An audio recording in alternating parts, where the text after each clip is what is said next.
ఐటీలో ఎంట్రీ కావాలా? Trainee software engineer గా అజా కోడింగ్ ట్యూటర్ లో 2 వీక్స్ ట్రయల్ పీరియడ్ లో వెంటనే చేరండి. సార్ అంటే ఇప్పుడు తెలుగులో ఒకలాగా ఉంటుంది హాస్పిటాలిటీ గాని చూసే విధానం ఒకటి.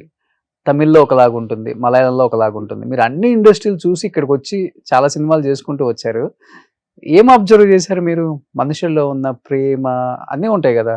కోపం, స్వార్థం. నా ఫీలింగ్ నేను చెప్పొచ్చా? చెప్పండి. No problem. ఎడ్యుకేషన్ ఎక్కువ అయినప్పుడు హ్యుమానిటీ తగ్గిపోతుంది నాకు ఫీలింగ్. మలయాళంలో ఎడ్యుకేషన్ ఎక్కువ ఉంటుంది. అందుకే హ్యుమానిటీ తగ్గిందనా? ఇది ఒక కాంట్రవర్సీ ఏమో నాకు తెలియదు. బట్ నేను నా ఫీల్ చెప్తున్నాను నేను. ఓకే. నాకు ఇప్పుడు మిమ్మల్ని చూస్తే ఒక హ్యాపీ ఫీలింగ్, ఒక హ్యూమన్ ఫీలింగ్ ఉంది కదా. మీరు ఒక పెద్ద పొజిషన్ కి వచ్చింది అనుకో, ఎడ్యుకేషన్ వచ్చిన తర్వాత మీకు ఆ పొజిషన్ వచ్చింది because you got the chances. If I got the chances I be also like that position. ఆయన మీరు చేసిన ఆ పరిశ్రమ ఉంది కదా, దాని గురించి వాళ్ళు అబ్జర్వ్ చేయలేదు. They don't accept that. Okay. That is I feel very bad. ఒక పొజిషన్ పొజిషన్ కి ఒక్కటి రావడానికి చాలా పరిశ్రమ ఉంది వెనకాల కదా.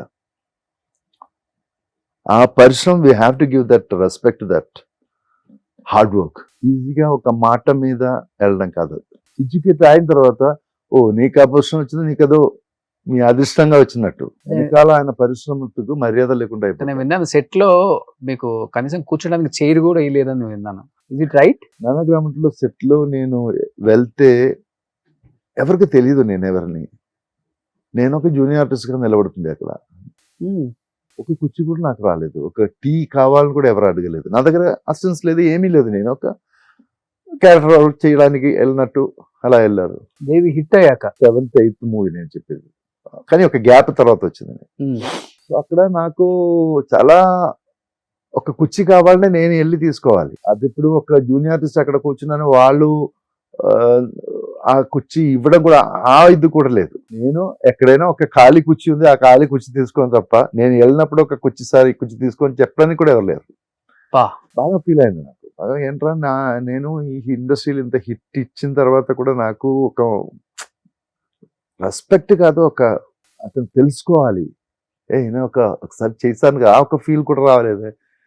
నేను పోయింది ఇండస్ట్రీని అవుట్ అయిపోయిన ఫీల్ అయింది నాకు. సో నా బ్రదర్కి ఫోన్ చేసి నాకు నిలబెట్టడం చాలా కష్టంగా ఉంది, ఇక్కడ యాక్ట్ చేయడం కూడా నాకు తెలీదు.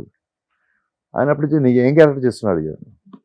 విలన్ గా చేస్తున్నావు. నువ్వు ఆ మొత్తం పిక్చర్ ఒకసారి నీ మైండ్కి వచ్చి ఆ విలన్ క్యారెక్టర్ తీసేస్తే ఏమవుతుందో చూడు. నేను అలా ఆలోచించాను. నిజం కదా, విలన్ లేదంటే ఆ పిక్చర్ ఏముంది? విలనిజం చేసే కదా హీరోయిజం చేయాలి, లేదంటే మొత్తం బ్లాంక్ అయిపోతుంది కదా. సో నా క్యారెక్టర్ ఇంపార్టెంట్ నాకు ఫీల్ అయింది నాకు. దాని తర్వాత నేను క్యారెక్టర్ మీద ఇప్పుడు దాకా సింగిల్ డే రోల్ అయినా కూడా నాకేం ప్రాబ్లం లేదు. ఇప్పుడు నేను వెళ్ళి నా పని చేసి నేను వెళ్ళిపోతున్నాను. అక్కడ కూర్చుందా లేదా, నాకు మర్యాద ఉందా లేదా, అదన్నీ నాకు అనవసరం. ఇప్పుడు వేస్తున్నారా చేయరు? ఇప్పుడు నాకు నేను ఆ ఫీల్ కూడా లేదు నాకు. సోఫా వేస్తున్నారా? ఏదైనా కింద పడదు. నాకు నా క్యారెక్టర్ ఇచ్చాను, నేను చేసి వెళ్ళిపోతున్నాను. సో అలా మిమ్మల్ని మీరే మార్చేసుకున్నారు. సో ఇప్పుడు నాకేం ప్రాబ్లం లేదు. ఓకే. మర్యాద అనేది వాళ్ళు ఇవ్వాల్సింది, మనం పట్టుకోవాలి, తీసుకునేది మర్యాద కాదు. అవును. సో వాళ్ళకి ఓకే, నా మర్యాద ఇవ్వాలని ఫీల్ అయితే ఓకే ఇవ్వండి, కూర్చి ఉండి నేను కూర్చున్నాను. అది తప్ప నాకు ఇది ఉంటేనే నేను వస్తాను అలా ఏం లేదు. అంటే అప్పటి వరకు మీరు ఎలా ఉంటారు సార్ లైఫ్ లో? అంటే షార్ట్ టెంపరా, చాలా సెన్సిటివ్? కొంచెం షార్ట్ టెంపర్. నేను ఆ టైంలో కొంచెం షార్ట్ టెంపర్.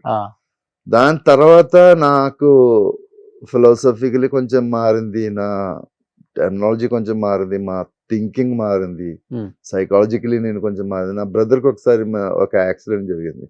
దాని తర్వాత I'm more in to philosophical life. So now I'm happy with the human being and humanity. Okay.